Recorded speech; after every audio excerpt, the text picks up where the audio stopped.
ಹೇಳಿದೆ, ಹುಟ್ಟಿದ್ರೆ ಕನ್ನಡ ನಾಡಲ್ಲಿ ಹುಟ್ಟಬೇಕು, ಮುಟ್ಟಿದ್ರೆ ಕನ್ನಡ ಮಣ್ಣನ್ನೇ ಮುಟ್ಟಬೇಕು ಅಂತೇಳಿ ಕನ್ನಡದ ಬಗ್ಗೆ ಸಾರಿದ ಕನ್ನಡದ ಕಲಿ ನಮ್ಮ ನಾಗಾಭರಣರವರು.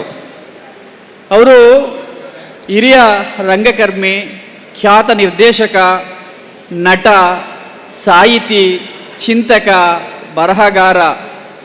ಅವರ ಒಂದೊಂದು ಸಿನಿಮಾಗಳು ಒಂದೊಂದು ಮೈಲಿಗಲ್ಲು. ಅವರ ಸಿನಿಮಾ ನೋಡಿರ್ತಕ್ಕಂಥವ್ರು ಎಲ್ರಿಗೂ ಗೊತ್ತಾಗ್ತದೆ.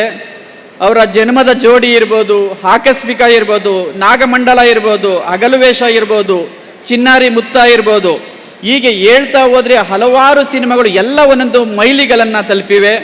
ಅವರ ನಟನೆಯೂ ಕೂಡ ಅಷ್ಟೇ. ಅವರ ನಟನೆಯನ್ನು ಎಷ್ಟು ಆಳವಾಗಿ ಅವರು ಅಭಿನಯ ಮಾಡ್ತಾರೆ ಅಂದರೆ ಕಣ್ಣ ಮುಂದೆ ಜೀವಂತ ಸಾಕ್ಷಿ ಬಂದಂಗೆ ಬರ್ತದೆ. ಅಂಥ ಒಬ್ಬ ನಟರು ಕೂಡ ಅವರು. ಹಾಗೆ ಅವರು ಸಿನಿಮಾ ರಂಗ ಹೇಳುತ್ತೆ ಅವ್ರಿಗೆ, ಅವರು ಸಿನಿಮಾ ರಂಗದ ಅಜಾತ ಶತ್ರು ಅಂತ. ಅಂಥ ಮಹಾನ್ ವ್ಯಕ್ತಿ ನಮ್ಮ ನಾಗಾಭರಣರವರು. ಸಮಯಕ್ಕೆ ತುಂಬ ಬೆಲೆ ಕೊಡ್ತಕ್ಕಂಥ ವ್ಯಕ್ತಿ ನಮ್ಮ ನಾಗಾಭರಣರವರು. ಒಂದೇ ಮಾತಲ್ಲಿ ಹೇಳಬೇಕು ಅಂದರೆ, ಕನ್ನಡವೆಂದರೆ ಅದು ಭಾಷೆಯಲ್ಲ, ಕಸ್ತೂರಿ ಕನ್ನಡ. ಗಂಗೆ ಎಂದರೆ ಬರೀ ನೀರಲ್ಲ, ಪಾಪಗಳ ತೊಳೆಯುವ ಪಾವನ ಗಂಗೆ. ನಾಗಾಭರಣ ಅಂದರೆ ಒಂದು ವ್ಯಕ್ತಿಯಲ್ಲ, ಅವರು ಒಂದು ಕನ್ನಡದ ಶಕ್ತಿ ಅಂತ ಹೇಳ್ತಾ ಅವ್ರನ್ನ ಮಾತಾಡ್ಲಿಕ್ಕೆ ಕರಿತಾ ಇದ್ದೀನಿ. ನಿಮ್ಮೆಲ್ಲರ ಜೋರಾದ ಚಪ್ಪಾಳೆಯೊಂದಿಗೆ. ಆತ್ಮೀಯ ರೋಟರಿ ಬಂಧುಗಳೇ, ರಾಜೇಶ್ ಅವರು ತುಂಬ ಪರಿಚಯ ಮಾಡಿಬಿಟ್ಟಿದೆ, ಸಣ್ಣ ಪರಿಚಯನ. ಬಟ್ ಇರಲಿ, ಒಂದು ಕೆಲವು ವಿಷಯಗಳನ್ನ ಆದಷ್ಟು ಬೇಗ ಹಂಚ್ಕೊಳ್ಳೋಕೆ ಇಷ್ಟಪಡ್ತೀನಿ. ಶ್ರೀಯುತ TS ನಾಗಾಭರಣ, ಒಂದು ತಲಕಾಡು ಶ್ರೀನಿವಾಸ ನಾಗಾಭರಣ ಅವರು ನಮ್ಮ ಕನ್ನಡ ಚಿತ್ರರಂಗ ಹಲವಾರು ಮಾಣಿಕ್ಯಗಳನ್ನ ಮುತ್ತು ರತ್ನಗಳನ್ನು ಕೊಟ್ಟಿದೆ. ಅದರಲ್ಲಿ ವಿಶೇಷವಾದ ಮಾಣಿಕ್ಯ ಅಂತಂದರೆ TS ನಾಗಾಭರಣರವರು. ಇವರು ಬರೀ ನಟ, ನಿರ್ದೇಶಕ ಮತ್ತು ರಂಗಭೂಮಿ ಕರ್ಮಿ ಅಲ್ಲ ಅಷ್ಟೇ ಅಲ್ಲ, ಎಲ್ಲ ರಂಗದಲ್ಲೂ ಕೂಡ ತಮ್ಮದೇ ಆದ ಛಾಪನ್ನು ಮೂಡಿಸಿ ಇವತ್ತು ನಮ್ಮ ಕನ್ನಡ ಚಿತ್ರರಂಗದ ಧ್ರುವತಾರೆ ಆಗಿದ್ದಾರೆ. ಇನ್ನೊಂದು ವಿಶೇಷ ನಿಮ್ಗೆ ಹೇಳಲೇಬೇಕು, ಇವರು 40 ವರ್ಷಗಳ ಇತಿಹಾಸದಲ್ಲಿ ಮಾಡಿರೋದು 36 ಸಿನಿಮಾ. 36 ಸಿನಿಮಾದಲ್ಲಿ 33 ಸಿನಿಮಾ ರಾಷ್ಟ್ರ ಪ್ರಶಸ್ತಿ, ರಾಜ್ಯ ಪ್ರಶಸ್ತಿ ಮತ್ತು ಪನೋರಮಾ ಪ್ರಶಸ್ತಿಗಳು ಮತ್ತು ಇಂಡಿಯನ್ ಪನೋರಮದ ಅತಿ ಹೆಚ್ಚು ಆಯ್ಕೆಯಾಗಿರುವಂಥ ನಮ್ಮ ಕನ್ನಡ ಭಾಷೆಯಲ್ಲಿ ಇವರ ಚಿತ್ರಗಳು ಜಾಸ್ತಿ ಇದೆ ಅಂತಂದರೆ ಅವ್ರು ಎಷ್ಟು ಸಾಧನೆ ಮಾಡಿದ್ದಾರೆ ಅಂತ ಅನ್ಬಾರ್ದು. ಈ ಸಾಧನೆಗೆ ಒಂದು ಕಾರಣವೂ ಕೂಡ ಇದೆ. ಅವ್ರು ಬಂದಂಥ ಹಿನ್ನೆಲೆ, ಅವರ ಫ್ಯಾಮಿಲಿ ಬ್ಯಾಕ್ಗ್ರೌಂಡೇ ಜನಪದ ಕಲಾವಿದರಿಂದ ಬಂದಂಥ ಫ್ಯಾಮಿಲಿ. ಅಷ್ಟೇ ಅಲ್ಲ, ಅವ್ರಿಗೆ ಸಿಕ್ತಂಥ ಗುರುಗಳು ವೃಂದ ತುಂಬ ಅದ್ಭುತವಾದದ್ದು. BV ಕಾರಂತರವರು ನಮ್ಮ ದೇಶದ ರಂಗಭೂಮಿ ತಜ್ಞ ಅಂತಲೇ ಕರೀಬೋದು. ಅವರ ಗರಡಿನಲ್ಲಿ ಪಡೆದಂಥ ಇವರು ಗಿರೀಶ್ ಕಾರ್ನಾಡ್, ಚಂದ್ರಶೇಖರ್ ಕಂಬಾರ ಮತ್ತು ಈ ಥರ ಅದ್ಭುತವಾದ ವ್ಯಕ್ತಿಗಳ ಒಡನಾಟದಿಂದ ತಮ್ಮ ಜ್ಞಾನ ಭಂಡಾರವನ್ನು ಜಾಸ್ತಿ ಮಾಡ್ಕೊಂಡು ಮೊದಲನೇ ಪ್ರಯತ್ನ ಗ್ರಹಣದಲ್ಲೇ ರಾಷ್ಟ್ರ ಪ್ರಶಸ್ತಿನೇ ತಗೋತಿರೋದು ನಿಜವಾಗ್ಲೂ ಮೆಚ್ಚಬೇಕಾದಂಥ ವಿಷಯ. ಜೋರಾದ ಚಪ್ಪಾಳೆ ಸರ್ಗೆ. ಅವ್ರು ಯಾವತ್ತೂ ಪ್ರಶಸ್ತಿಯಿಂದ ಹೋಗೇ ಇರಲಿಲ್ಲ. ಅಷ್ಟು ಪ್ರಶಸ್ತಿ ಬಂದರೂ ಕೂಡ ಒಂದು ದಿನವೂ ಪ್ರಶಸ್ತಿ ಬರುತ್ತೆ ಅಂತ ಸಿನಿಮಾ ಮಾಡಿಲ್ಲ. ಗ್ರಹಣ ಸಿನಿಮಾ ಮಾಡಿದಾಗ ಅವರೆಲ್ಲ ಒಂದು ನಾಟಕ ಮಾಡ್ತಾ ಇರ್ತಾರೆ. ಅವ್ರಿಗೊಂದು ಟೆಲಿಗ್ರಾಮ್ ಬರುತ್ತೆ, ನಿಮ್ಮ ಗ್ರಹಣ ಮೂವಿ ಸೆಲೆಕ್ಟ್ ಆಗಿದೆ ರಾಷ್ಟ್ರ ಪ್ರಶಸ್ತಿಗೆ ಅಂದರೆ ಅವ್ರಿಗೆ ಆಶ್ಚರ್ಯ ಆಗುತ್ತೆ, ಈ ಮೂವಿ ಸೆಲೆಕ್ಟ್ ಆಯ್ತಾ ಅಂತ ಅಂದ್ಬಿಟ್ಟು. ಅಂದರೆ ಅಷ್ಟೊಂದು ಪ್ರಯೋಗಾತ್ಮಕವಾದಂಥ ಒಂದು ಚಿಂತನೆಯಿಂದ ಅವರು ತಮ್ಮ ಸಿನಿಮಾಗಳನ್ನ ಮಾಡಿದ್ದಾರೆ. ಅದು ಕೂಡ ಅವರಿಗೆ ಪ್ಲಸ್ ಪಾಯಿಂಟ್ ಅಂತ ಹೇಳ್ಬೋದು. ಪ್ರತಿ ಒಂದು ಪ್ರಾಜೆಕ್ಟ್ನು ಕೂಡ ಹೊಸತನವನ್ನು ಹುಡುಕೋದು, ಏನಾದರೂ ವಿಶೇಷವಾದ ಕೊಡುಗೆಯನ್ನು ನಮ್ಮ ಚಿತ್ರರಂಗದ ಕೊಡೋದು, ಅದು ಮುಖಾಂತರ ತಮ್ಮ ಆದಷ್ಟು ಜ್ಞಾನ ಭಂಡಾರವನ್ನು ನಮಗೆ ಕೊಡೋಕ್ಕೆ ಸಾಧ್ಯವಾದಷ್ಟು ಕೆಲಸ ಮಾಡಿದ್ದಾರೆ.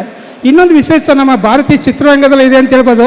ಅವರ 3 ಚಿತ್ರಗಳು, ಗ್ರಹಣ ಮತ್ತು ಕಲ್ಲರಳಿ ಹೂವಾಗಿ ಮತ್ತು ಸಂತ ಶಿಶುನಾಳ ಸರೀಪ, ಈ 3 ಚಿತ್ರಗಳು ನಮ್ಮ ದೇಶದ ಏಕೀಕತೆಗೆ ಸಂಬಂಧಪಟ್ಟ ವಿಷಯಕ್ಕೆ ರಾಷ್ಟ್ರ ಪ್ರಶಸ್ತಿ ಸಿಕ್ಕಿರೋದು ಒಬ್ಬರೇ director all over India. So that's the greatest thing ಅಂತ ಹೇಳ್ಬೋದು. ಯಾಕೆಂದರೆ ನಮ್ಮ ರೋಟ್ರಿ ಕೂಡ ಅದರಲ್ಲಿ ಸಾಮ್ಯತೆ ಇದೆ. ಅಂದರೆ ಸಮುದಾಯವನ್ನು ಕಟ್ಟಬೇಕು, ಬೆಳೆಸಬೇಕು ಅನ್ನೋ ವಿಷಯವನ್ನು ತಮ್ಮ ಚಿತ್ರದ ಮುಖಾಂತರ ಅವರು ನೀಡಿದ್ದಾರೆ.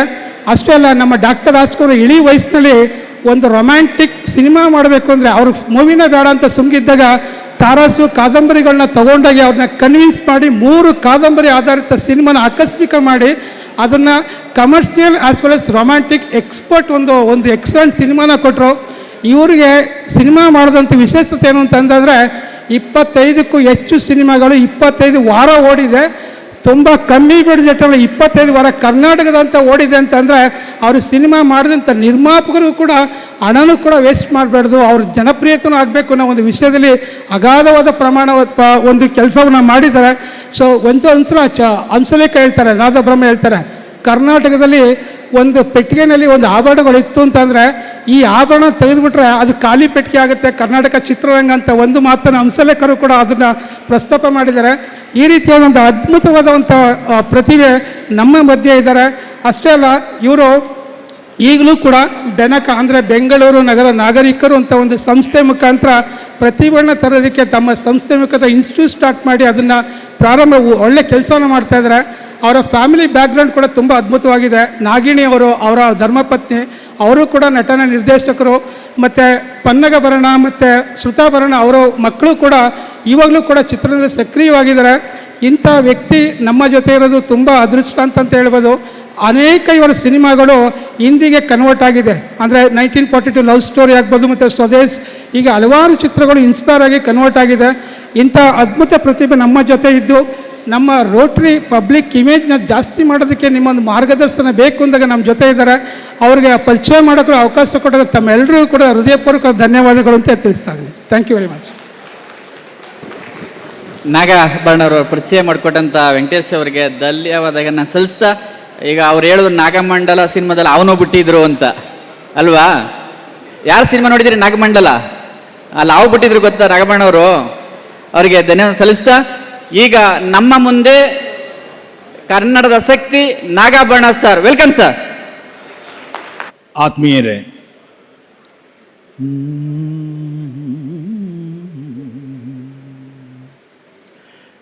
ಇಂದಿನ ವಾರ ಶುಭವಾರ, ಇಂದಿನ ತಾರೆ ಶುಭ ತಾರೆ, ಇಂದಿನ ಯೋಗ ಶುಭ ಯೋಗ, ಇಂದಿನ ಕರಣ ಶುಭ ಕರಣ, ಇಂದು ಪುರಂದರ ವಿಠ್ಠಲರಾಯನ ಪಾಡಿದ ದಿನವೇ. ಇಂದು ಪುರಂದರ ವಿಠ್ಠಲರಾಯನ ಪಾಡಿದ ದಿನವೇ, ಪಾಡಿದ ದಿನವೇ. ಶುಭ ದಿನವು ಶುಭ ದಿನವು ಶುಭ ದಿನವು. ನಾನು ನಿಮ್ಮನ್ನು ಯಾವ ರೀತಿ ಕರಿಬೇಕು ಅನ್ನೋದನ್ನು ಯೋಚನೆ ಮಾಡ್ತಾ ಇದ್ದೆ. ನಮಸ್ಕಾರ ಎಲ್ಲ ಜಂಗಮರಿಗೆ ಅಂತಂದರೆ ಬೇರೆ ಅರ್ಥ ಬಂದ್ಬಿಡುತ್ತೆ, ರೊಟೇರಿಯನ್ಸ್ ಅಲ್ವಾ? ಅದನ್ನು ಸ್ವಲ್ಪ ಕನ್ನಡೀಕರಿಸೋಣ ಅಂತ ಟ್ರೈ ಮಾಡ್ತಾ ಇದ್ದೆ. ಅವಾಗಿಲ್ಲ, ಸ್ಥಾವರಕ್ಕೆ ಅಳಿವುಂಟು ಜಂಗಮಕ್ಕೆ ಅಳಿವಿಲ್ಲ. ಆದರೆ ನಾವು ಸ್ಥಾವರಗಳ ಹಿಂದೆಯೇ ಇದ್ದೇವೆ. ಕಾರಣ ಯಾಕೆ ಅಂದರೆ ನಾವು ಸ್ಥಾವರವನ್ನು ಅಂಟಿಕೊಂಡವರು, ಒಪ್ಪಿಕೊಂಡವರು. ಎಲ್ಲೆಲ್ಲೋ ಸುತ್ತಾಡ್ಕೊಂಡು ಬಂದರೂ ವಾಪಸ್ ಬರೋದು ಮನೆಗೆ ತಾನೆ, ಪಕ್ಕದ ಮನೆಗಲ್ಲ, ನಮ್ಮ ಮನೆಗೆ ತಾನೆ.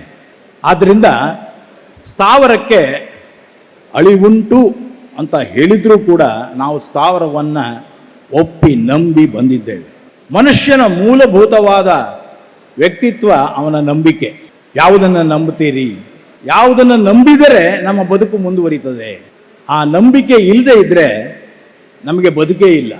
ನೆನಪು ಮತ್ತು ನಂಬಿಕೆ ಇವೆರಡು ಇಲ್ಲದೆ ಇದ್ದರೆ ನೀವೇ ಇಲ್ಲ. ಈಗ ಇಲ್ಲಿರೋರಿಷ್ಟು ಜನ ಸದ್ಯಕ್ಕೆ ಸುಮ್ಮನೆ ಅನ್ಕೋಣ, ನೆನಪು ಮಾಸಿ ಹೋಗುತ್ತೆ ಅನ್ಕೋಣ. ಪಕ್ಕದಲ್ಲಿದ್ದವ್ರು ಯಾರೊಂದು ಗೊತ್ತಿಲ್ಲ, ಮನೆಗೆ ಹೋಗೋದು ಹೇಗೆ ಅಂತ ಗೊತ್ತಿಲ್ಲ, ಏನಪ್ಪ ಆಗ್ಬೋದು? ನೆನಪೇ ಮುಖ್ಯ. ನೆನಪಿನ ಮುಖಾಂತರ ನಾಳೆಗಳ ನಂಬಿಕೆಯನ್ನು ಇಟ್ಕೋತೇವೆ. ನಾಳೆ ಇರ್ತೇವೆ, ನಾವು ಖಂಡಿತ ಇರ್ತೇವೆ. ಬೆಳಿಗ್ಗೆ ಎದ್ದು ಹಲ್ಲು ತೀಡಿ ಮುಖ ತೊಳೆದು ನಾನು ಅಲ್ಲಿಗೆ ಹೋಗಬೇಕು, ಆ ಮೀಟಿಂಗು, ಅದಾದಮೇಲೆ ಅದು, ಅದಾದಮೇಲೆ ಇದು, ಇದಾದಮೇಲೆ ಸಾಯಂಕಾಲ ಪಾರ್ಟಿ, ಎಲ್ಲ ಡೈರಿನಲ್ಲಿ ನೀಟಾಗಿ ನೋಟ್ ಮಾಡ್ಕೊಂಡಿರ್ತೇವೆ. ಯಾಕೆಂದರೆ ನಾಳೆಗಳ ಬಗ್ಗೆ ನಮಗೆ ನಂಬಿಕೆ ಇದೆ. ಯಾರು ನಿಮ್ಮಲ್ಲೇ ಫಾರ್ ಎಕ್ಸಾಂಪಲ್ ಈಗ ಇಲ್ಲಿರೋರು ಇಷ್ಟು ಜನದಲ್ಲಿ ನಾಳೆಗಳ ಬಗ್ಗೆ ನಂಬಿಕೆ ಇಲ್ಲ ಅಂತ ಯಾರು ಇದ್ದೀರಾ? ಕೈ ಎತ್ತಿ ದಯವಿಟ್ಟು. ನೆನಪು ಮತ್ತು ನಂಬಿಕೆಗಳ ಮುಖಾಂತರ ನಮ್ಮ ಬದುಕನ್ನು ನಾವು ರೂಢಿಸ್ಕೊಳ್ತಾ ಹೋಗ್ತೇವೆ. ಆದರೆ ಬದುಕಿಗೆ ಮೂಲಭೂತವಾದ ಸೆಲೆ ಯಾವುದು? ಬದುಕನ್ನು ನಡೆಸೋದು ಯಾವುದು? ಯಾವುದು ನಮ್ಮನ್ನು ಬದುಕನ್ನು ಮುಂದುವರಿಸುತ್ತೆ? ನಮ್ಮಲ್ಲಿ ಬಹಳಷ್ಟು ಜನಕ್ಕೆ ಈಗ ತಾನೇ ಪಬ್ಲಿಕ್ ಇಮೇಜ್ ಬಗ್ಗೆ ಒಂದಷ್ಟು ಬೂಸ್ಟ್ ಮಾಡಬೇಕು ಇತ್ಯಾದಿಗಳ ಬಗ್ಗೆ ಮಾತು ಬರ್ತಾ ಇತ್ತು. ಸ್ವಲ್ಪ ಹಿಂದಕ್ಕೆ ಹೋಗೋಣ. ನಾವು ಯಾವುದನ್ನು ಸೇವೆ ಅಂತ ಕರಿತೀವಿ? ಬಲಗೈಯಲ್ಲಿ ಕೊಟ್ಟಿದ್ದು ಎಡಗೈಗೆ ಗೊತ್ತಾಗಬಾರದು ಅನ್ನೋದು ಸೇವೆ, ಹೌದಾ? ಆದರೆ ಇವತ್ತು ಬಲಗೈಯಲ್ಲಿ ಕೊಟ್ಟಿದ್ದು ಬಲಗೈಯಲ್ಲೇ ಹೇಳಬೇಕು ನಾವು ಕೊಟ್ಟಿದ್ದೇವೆ ಅಂತ. ಇದು ಸೇವೆ. ಕಾರಣ ಪಬ್ಲಿಕ್ ಇಮೇಜ್. ಅದರಲ್ಲೂ ಇತ್ತೀಚೆಗಂತೂ ನಿಮ್ಮ ಮೊಬೈಲ್ಗಳು ಬಂದ ಮೇಲಂತೂ, ಆ ಮೊಬೈಲ್ಗಳಲ್ಲಿ ಸೋಷಿಯಲ್ ಮೀಡಿಯಾ ಬಂದ ಮೇಲಂತೂ ಸ್ವಯಂ ರತಿ ಎಷ್ಟು ಜಾಸ್ತಿ ಆಗಿದೆ ಅಂದರೆ ಸೆಲ್ಫಿ.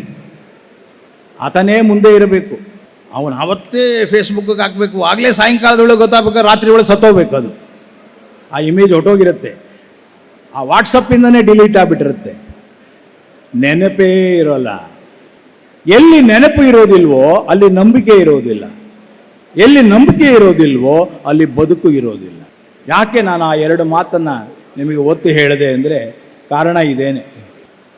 ನಮ್ಮಲ್ಲಿ ಬಹಳಷ್ಟು ಜನಕ್ಕೆ ಭಾಷೆ ಮತ್ತು ಸಂಸ್ಕೃತಿ ಇವೆರಡರ ನಿಜವಾದಂತಹ ಶಕ್ತಿ ಏನು ಅನ್ನೋದು ಅರ್ಥ ಆಗಿಲ್ಲ. ನಮ್ಮಲ್ಲಿ ಬಹಳಷ್ಟು ಜನ ಭಾಷೆ ಮತ್ತು ಸಂಸ್ಕೃತಿಯನ್ನು ಟೇಕನ್ ಫಾರ್ ಗ್ರಾಂಟೆಡ್ ಮಾಡಿದ್ದೇವೆ. ಕಾರಣ ಯಾಕೆಂದರೆ ನಮಗೆ ಬದುಕು ಬೇರೆಯೇ ಆಗಿದೆ.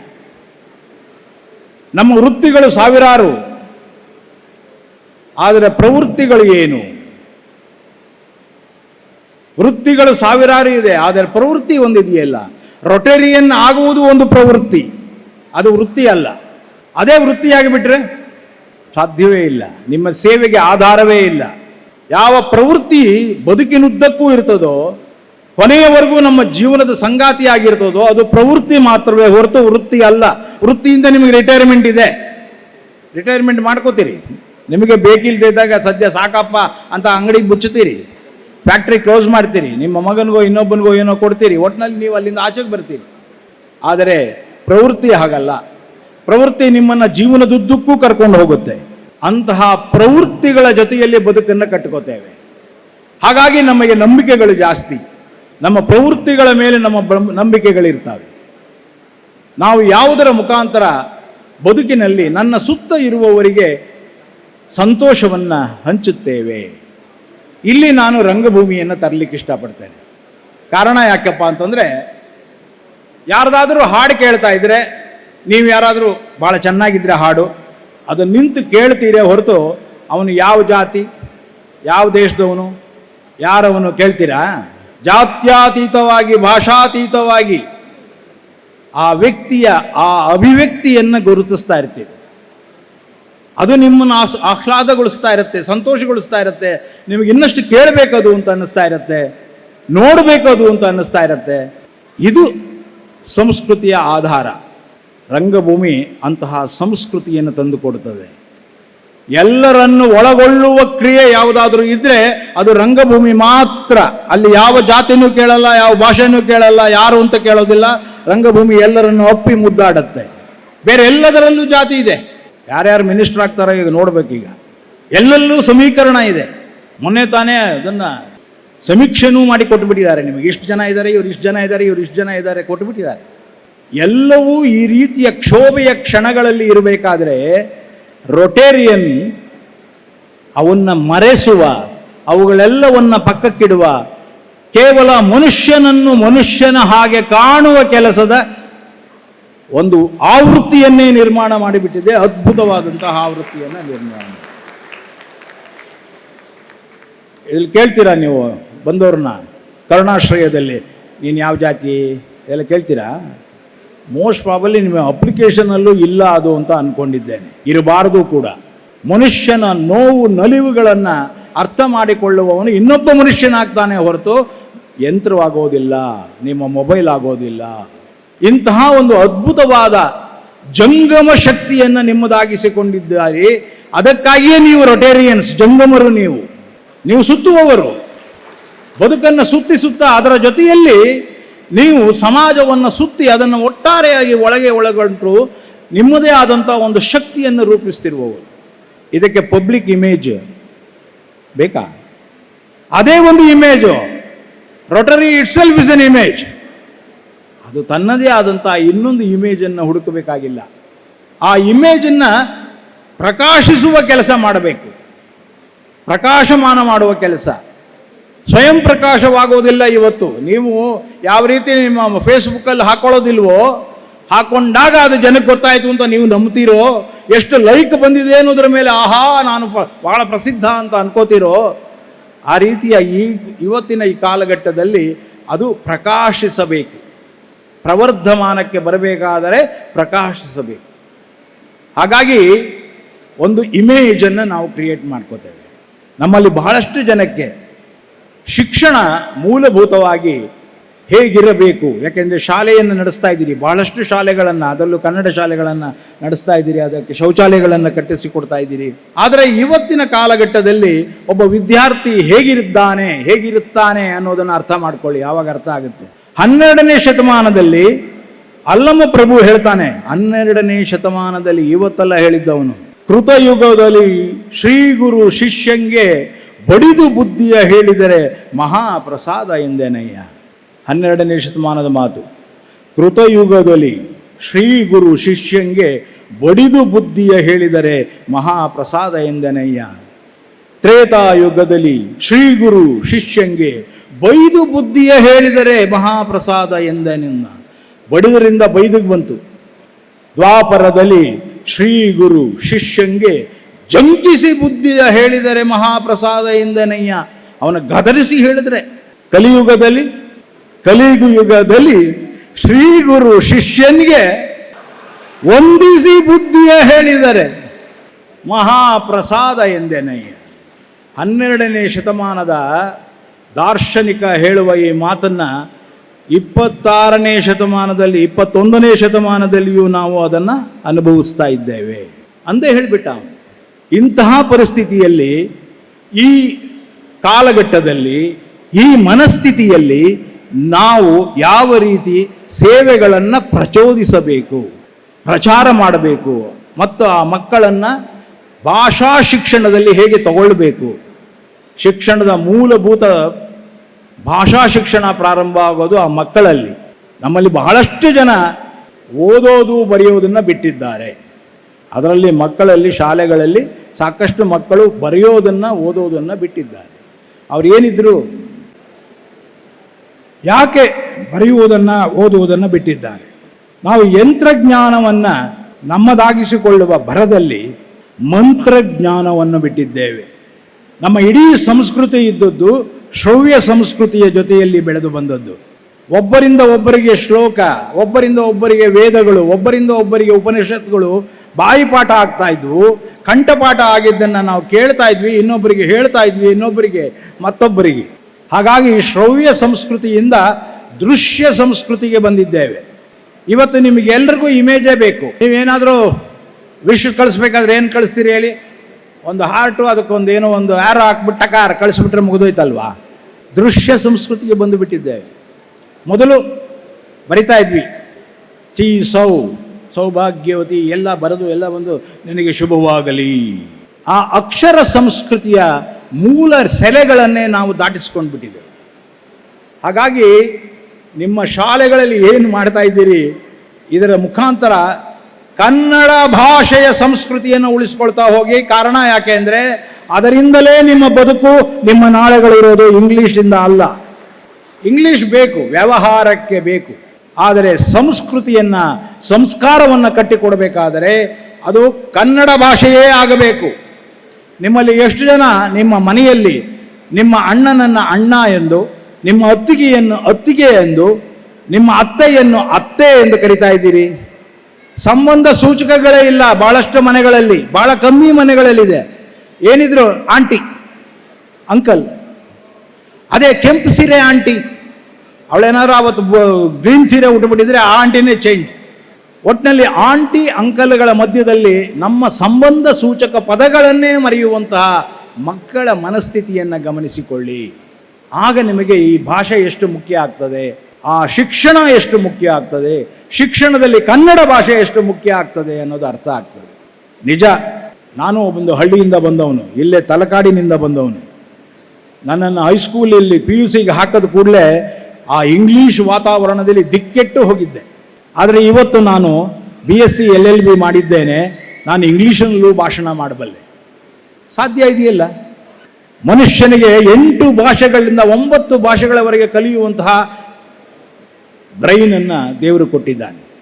ಹಾಗಾಗಿ ನಿಮ್ಮ ಪಬ್ಲಿಕ್ ಇಮೇಜನ್ನು ಬೆಳೆಸ್ಕೊಳ್ಳೋದಾದರೆ ಮಕ್ಕಳ ಮುಖಾಂತರ, ಅವರ ಮನಸ್ಸಿನ ಮೇಲೆ ಪ್ರಭಾವ ಬೀರುವುದರ ಮುಖಾಂತರ ನಿಮ್ಮ ಸೇವೆಗಳಿಗೆ ಅರ್ಥಗಳನ್ನು ಕಲ್ಪಿಸಿಕೊಳ್ಳಿ.